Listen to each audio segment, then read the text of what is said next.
welcome back to MAPOP Sports. This is Grandy. If this is your first time here, welcome. Appreciate you guys checking out the channel, checking out the video. If you guys are returning, welcome back, guys. Hopefully everybody had a great week. The week was kind of up and down for me sales-wise for my eBay store, if you're wondering. I'll do the video probably tomorrow about what sold and stuff, so we'll break that down. But sales numbers kind of dipped this week from last week. I know I told you guys last week that I had a good week. This week, a little bit down. So it's just one of those things where it's just sports cards, man. You just deal with the ebbs and flows. That's just the way it goes, guys. So other than that, I'm just going away and just kind of listing stuff. And I got some slabs coming. I still need to list everything I did. The PSA review. Go check that video out, guys. Don't worry. But I haven't got a chance to list them all yet, so I'm working on that. So hopefully I'll get those all listed the next day or two, so you guys can go check that out. Oh, yeah, eBay store. Links in the description. Make sure you guys check that out. People are wondering where my store is. It's in the description, guys. Check that out. Click on it. Should be able to find me, MAPOP Cards, on eBay there. So go, feel free to search and make an offer. I'll rebuttal or I'll accept. Simple as that. All right, guys. Jump into the questions, man.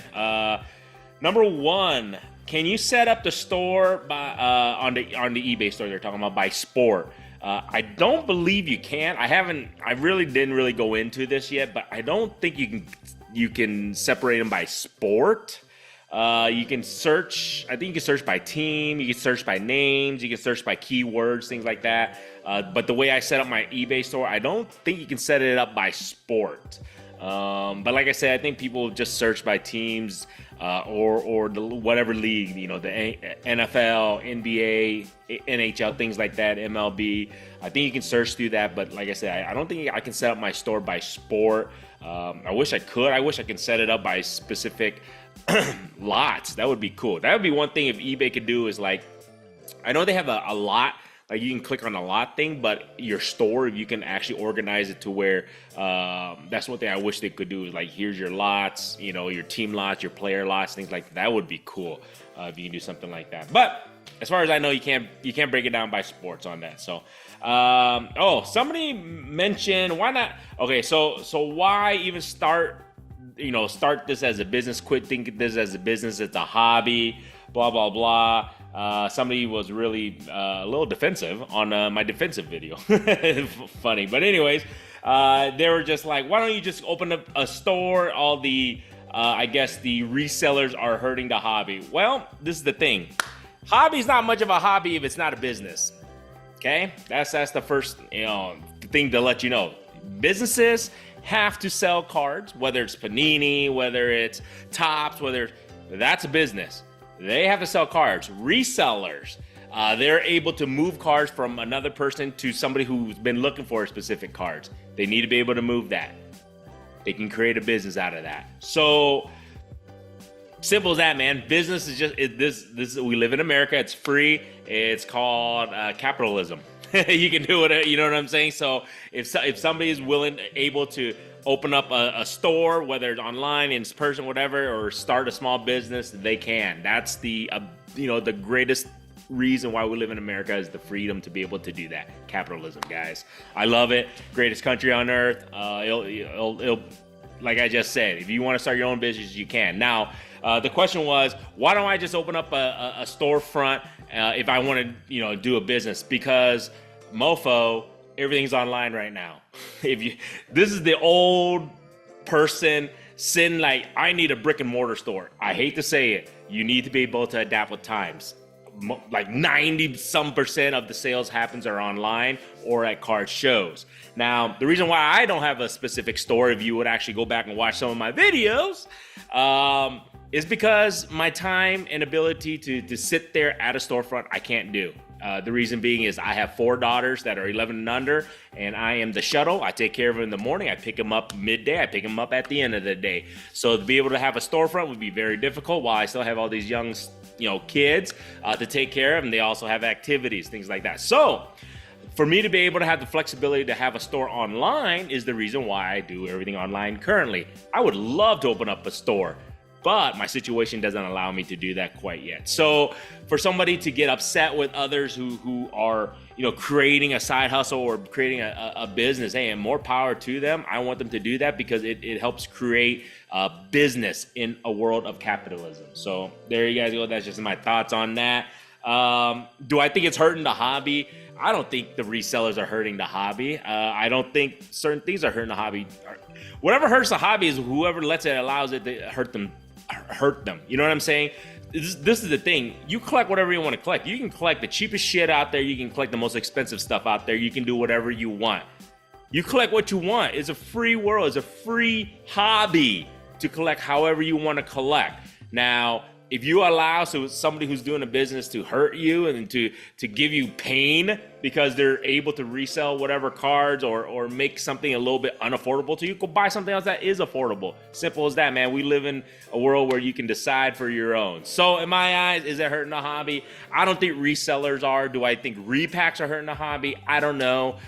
We can't see the future. Do I think, the bulk, the amount of wax that's getting printed and all that, is that hurting the hobby? I wouldn't say anything. I don't know, honest to God, because maybe come back in about 5, 10, 15, 20 years, then we can reconvene. But that's the thing.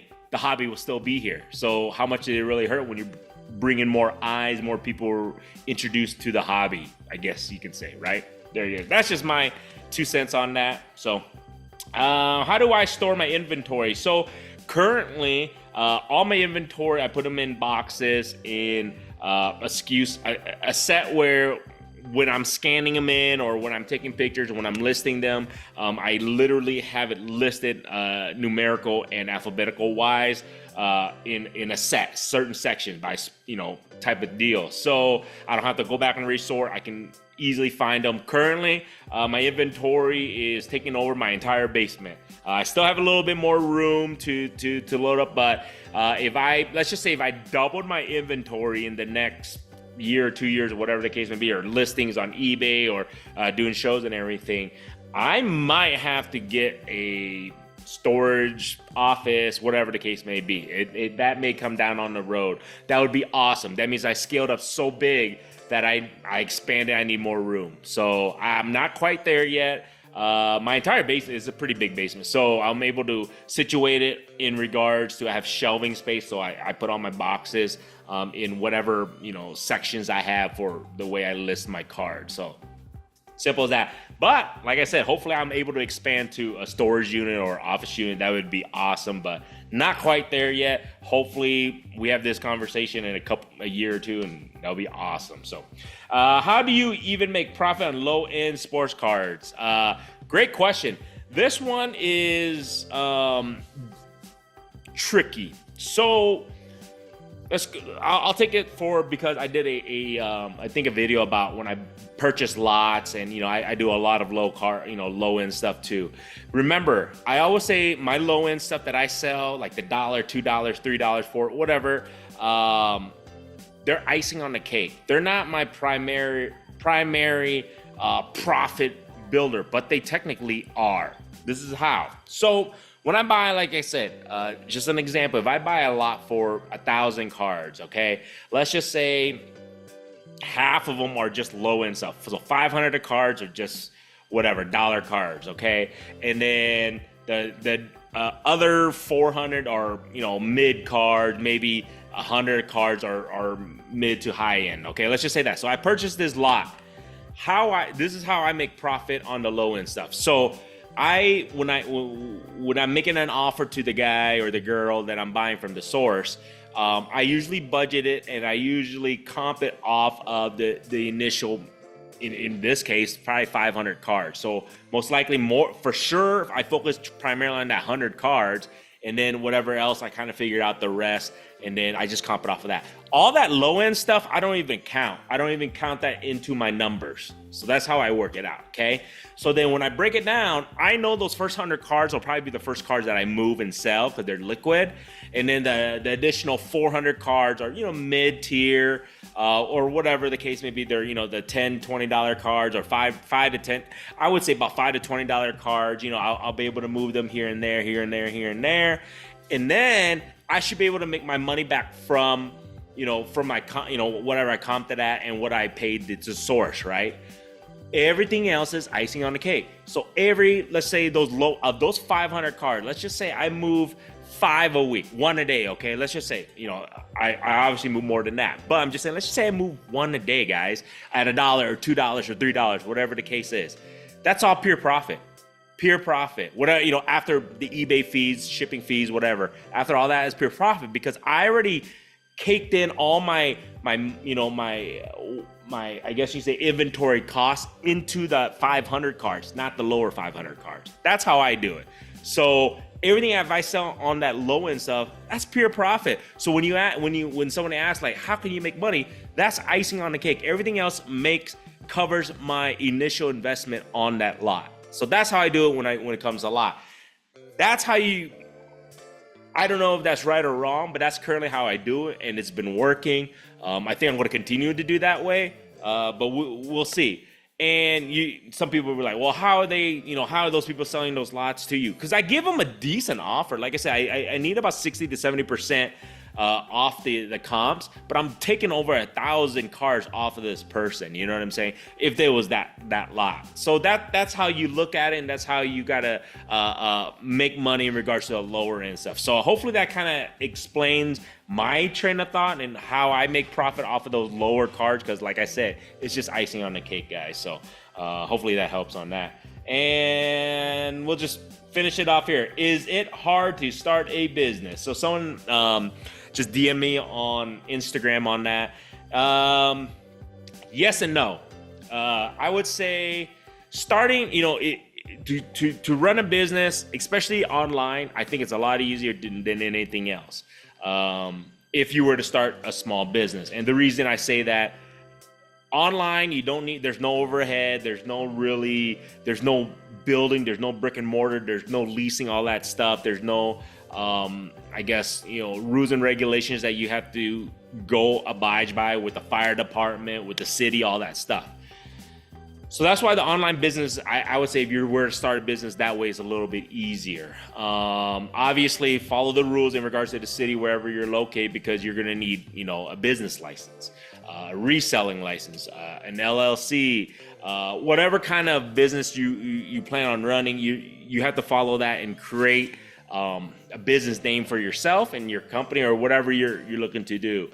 Then after that, everything else is just up to you. It's just how hard you want to work, how you want to market yourself, how you want to sell, whether, like I just said, either online, in person, at card shows, at whatever, if you want to do a brick and mortar, you're going to have to jump through that line. So it's just how much you want to work.